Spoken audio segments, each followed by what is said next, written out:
My name is Dr. Cheryl Burdette, and I would like to welcome you to the upcoming A4M in Hollywood, Florida.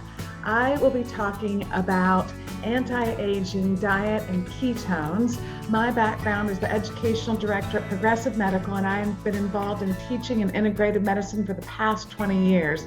I am passionate about sharing new research and how I'm seeing it interact in clinical practice. In this lecture, we'll talk about why ketone bodies become a preferred fuel for aging cells, how ketone bodies can much more easily be utilized by the brain, skeletal muscle, and right down to a cellular level, right there in the mitochondria, why this contributes to anti-aging. We'll look at the reduction of reactive oxygen species and a shift that we can see in terms of hormones that translates to muscle mass and weight loss and things that tend to dwindle as we age. But the more we can preserve, the more it preserves that focus in terms of anti-aging. We'll also look at what we can do dietarily and how to make that part easier for our patients, what we've learned about cycling on and off ketogenic diets to make it more realistic, and how we can really take it home and make it a clinical tool.